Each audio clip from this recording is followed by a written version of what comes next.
Today we're making sesame ciabatta. What a lovely day to bake. My name is Arne, a German hobby baker who's living in Luxembourg. I'm a little bit obsessed by ciabatta bread, as you may have seen on my channel. Guilty. I've made a natural one with just sourdough. I have made one with dried tomatoes. I've made one with Kalamata olives. And now it's time for the fourth recipe, and you're going to love it. It's with sesame seed, and not only with sesame seed. So you will find out in this video. So let's get started. This is from Luxembourg with Loaf.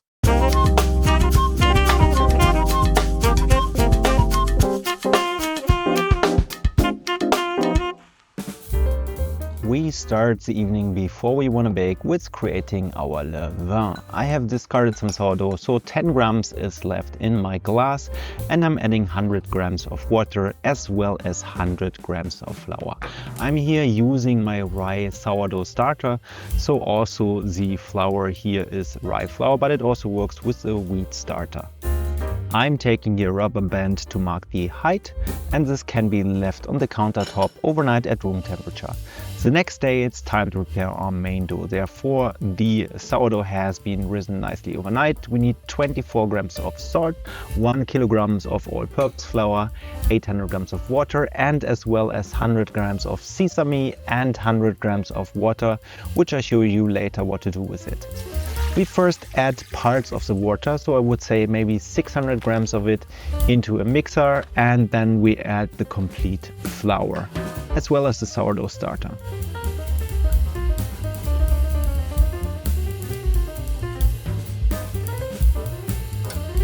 And then we start the mixer at low speed, and this will mix for about 10 minutes. In this time we roast the sesame seeds, and therefore I heat up a pot and I put all the sesame seeds in it. And then I'm taking a spoon at highest temperature. I stir a little bit from time to time until they start smoking, and also until they start flipping. And you see it here, the sesame seeds are jumping out of the pot. And then I'm taking the 100 grams of water and basically try to extinguish the sesame seeds, and then I turn off the heat and this goes and let rest a little bit. After 10 minutes it's time to add a little bit of the remaining water, and I also increase the speed of the mixer. And then after about 15 minutes it's time to add the sesame seeds. You can already prepare that a little bit earlier, then they have some more time to cool down, which is of course also better for the dough. Then I increase the speed a little bit more, and after 15 to 18 minutes it's also time to add the salt and slowly add the remaining water, not everything at once.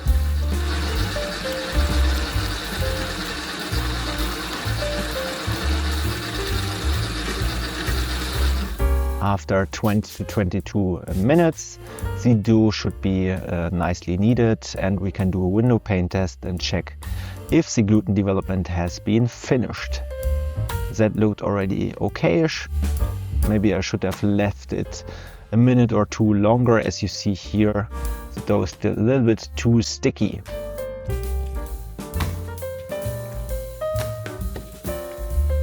Maybe that was also caused due to the warm sesame. I'm taking a dough scraper for help and bring the dough a little bit better together.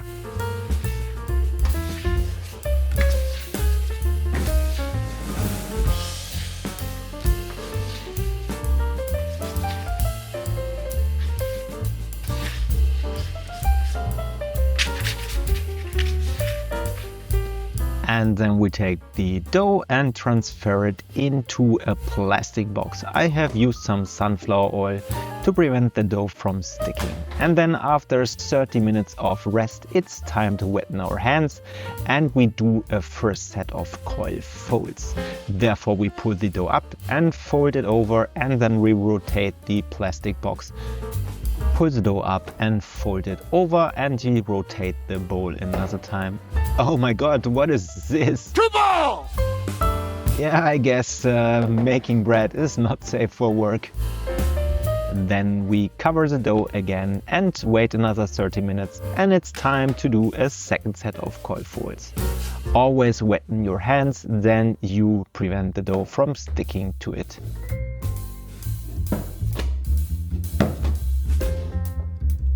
You can already see that the dough keeps its shape, and that means there's already a lot of gluten developed in this dough.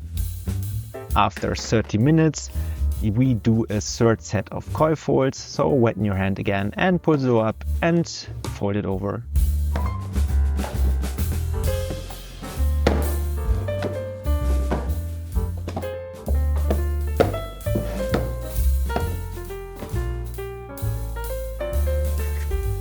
And then we close the lid, and after another 30 minutes it's time for the fourth set of coil folds.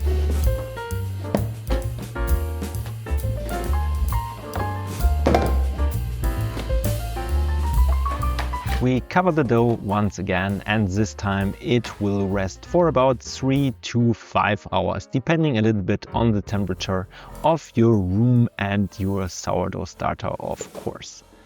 This already looks good, so it's now time to dump the dough on our countertop. Therefore, we add some flour, and then we dump the dough.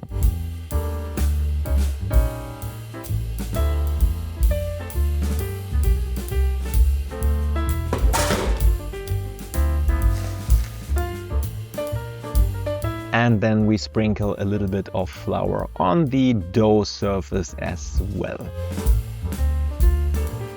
Then I'm taking a dough scraper and I'm trying to get some flour below the dough to prevent it from sticking. And this also gets a little bit more tension back again into our ciabatta dough. And then it's time to divide the dough into 4 portions, because I want to make 4 ciabattas. But of course you can also bake the 1 big ciabatta loaf, or 2, whatever you prefer. So cut them in half and then cut them in half again. So I'm ending up with 4 ciabattas. Then I'm taking some baking sheet or some baking paper and I'm transferring the ciabatta loaves on it.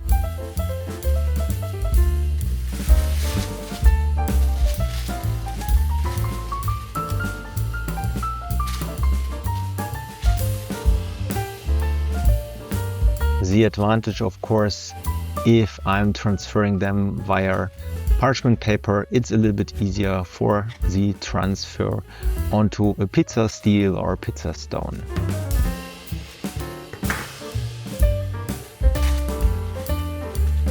You see here it's a little bit sticking, but that's fine.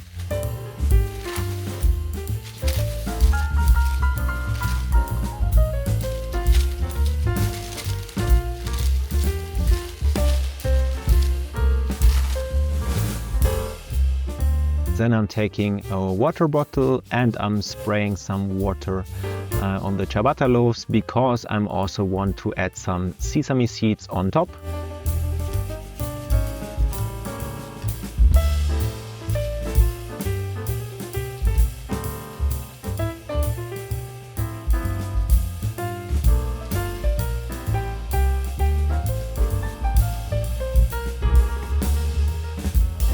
They look already really nice, but I'm letting them ferment for another 30 minutes before I put them in the preheated oven at 250 degrees Celsius, that's 482 degrees Fahrenheit, where I bake them for 15 minutes with steam.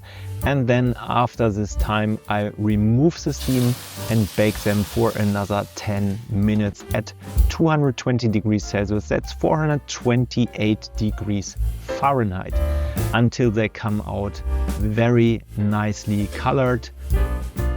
And yes, this is how they should look like. Golden brown. This should sound like this. And then we can bake the second batch. after, of course, preheating the oven once again to 250 degrees Celsius. Add steam again.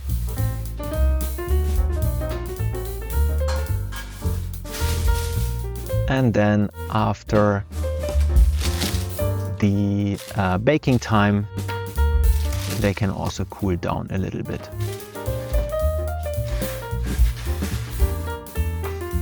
So they sound nice and they look amazing. So let's have a look inside.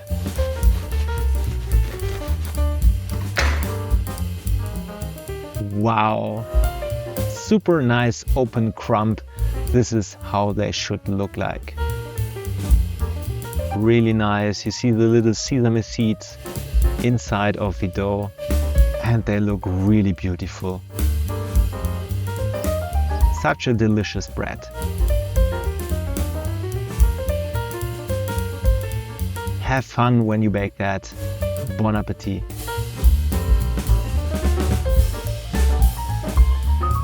I hope you enjoyed this video. What kind of ingredients you put already in your ciabatta? Please write me a comment below this video. This bread is super tasty and incredible. It's perfect for all kinds of summer events that you will have during the season.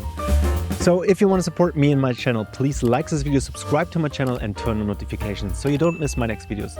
I wish you a great day, Eddie, and goodbye.